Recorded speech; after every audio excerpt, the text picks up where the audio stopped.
back to my channel.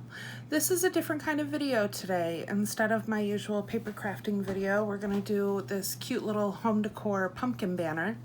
I'm doing this video in conjunction with the Richmond Memorial Library. If you're joining us from Richmond, hello, and if you don't know me, my name is Jen Cassell. I teach there a lot. I wanted to come up with a fun, simple project that we could all do at home and you could follow along pretty easily. This pumpkin banner is super easy to put together. Grab your hot glue guns, plug them in, and get yourself a cup of coffee or a cocktail. I have mine right here. If you're coming here from the library, this is the kit that was distributed. I'll go over the kit, but don't worry, if you don't have the kit, you can easily procure a lot of the stuff at your own home you'll probably already have on hand. So each kit has some raffia, some twine, chipboard pumpkin, 3 sheets of patterned paper, and then 2 110-pound cardstock pieces. Now, if you don't have a kit, you can easily do this project with stuff that you probably have laying around the house. Grab some twine and some ribbon or string or whatever you have on hand. You might not even want to do the raffia. That's okay too. And then you're going to want a pumpkin shape of some sort. This one is a Cricut file that I cut out on chipboard, and you want it sturdy enough that you could trace. That's the only thing. If you don't have chipboard at the house, you could use a cereal box, that's chipboard. Just look around, piece of cardboard, and then just draw a simple pumpkin shape. In addition to these materials, you're also going to want some glue.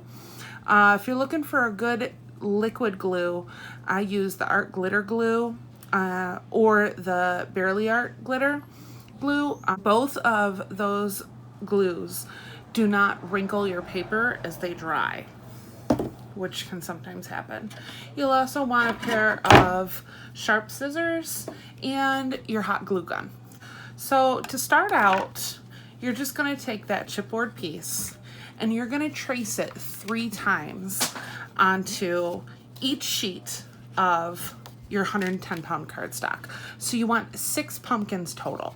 If you wanted a longer garland, you could easily just grab more chipboard and more paper and make as many of these as you want.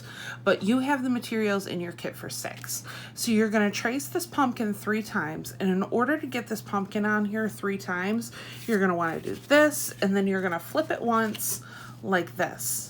And that'll give you enough space to put 3 pumpkins on each of these. So 6 total. Set those aside, and you're going to want 2 of your pattern papers. And once again, you're going to want to trace these out. Now, this isn't included in the kit, but if you wanted to add a backing to your pumpkins, like I did on mine, you can see the front and the back, you're going to want to remember to trace after you've mirrored the image. Just flip your pumpkin over, that way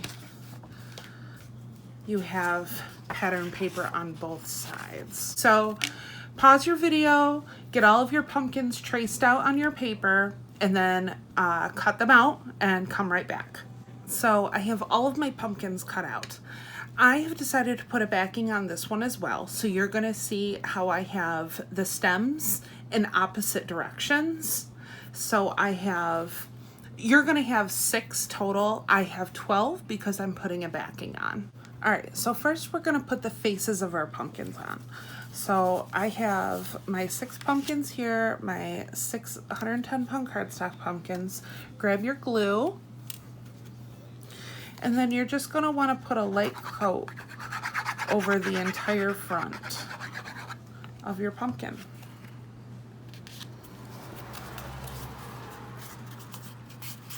Should look like this when it's done. When I'm using a larger surface, I like to go in with a bone folder. You could use a credit card, you could use whatever you wanted. And then you're gonna set that aside. And then just keep going.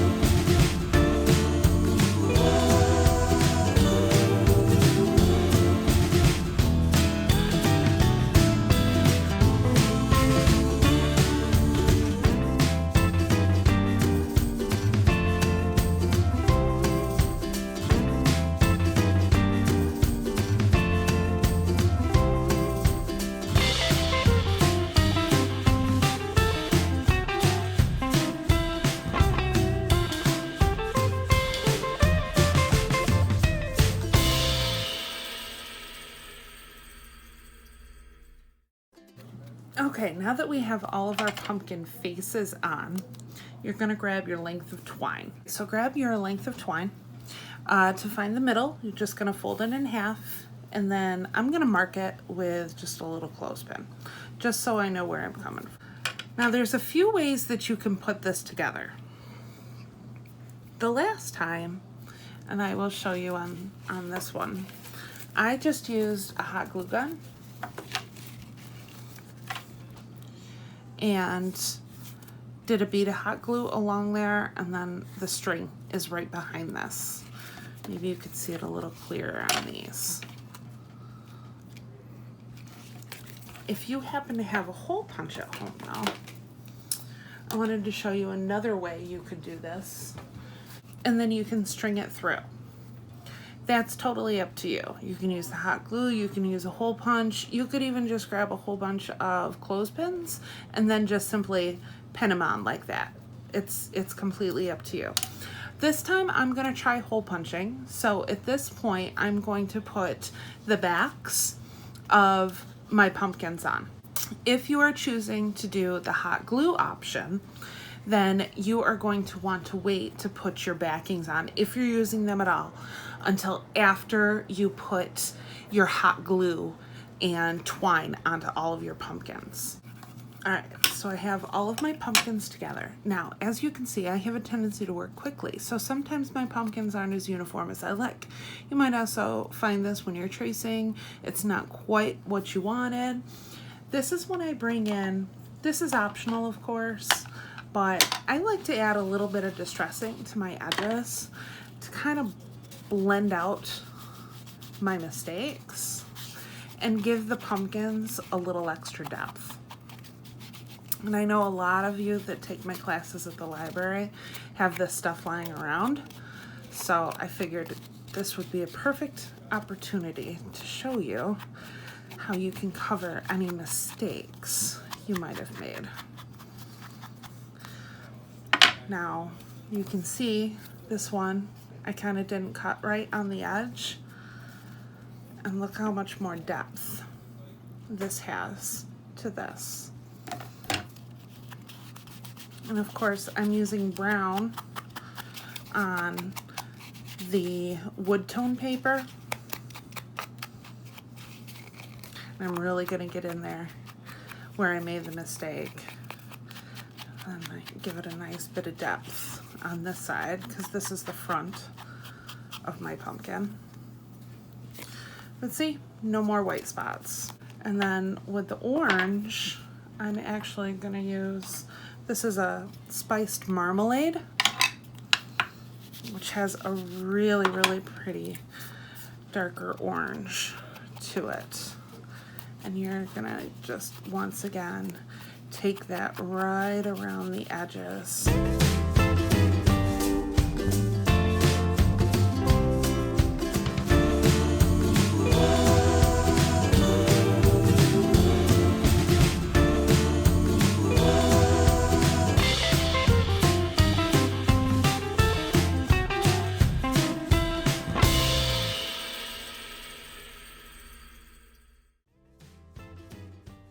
Now for these black and white buffalo check, I'm going to use a black distress. I did black soot.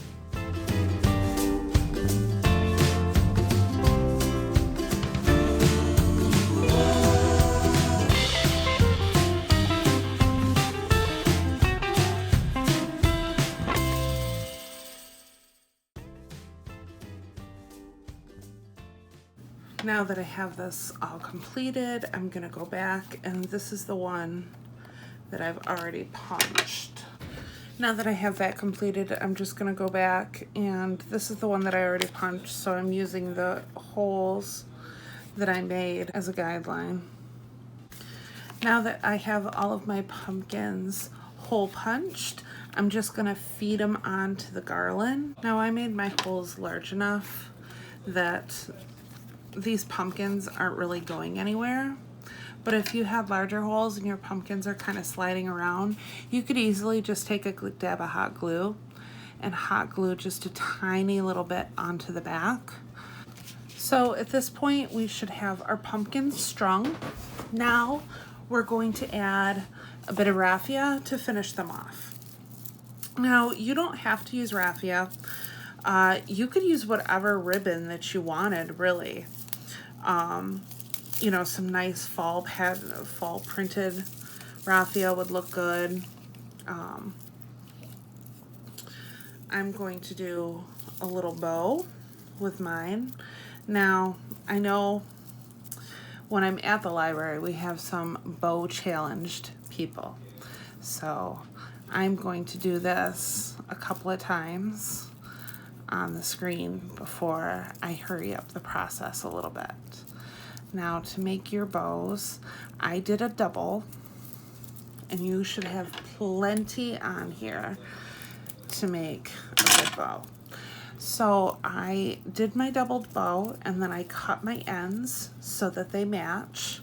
And you want to kind of size your bows. Well, I do at least. Maybe you don't want, maybe you want to have all different size bows. I want mine sized about the same. So once again, I'm going to do some bunny ears and then tie it up. Now I have my 6 bows, and then I'm just going to attach them to the front of each pumpkin with a little dab of hot glue.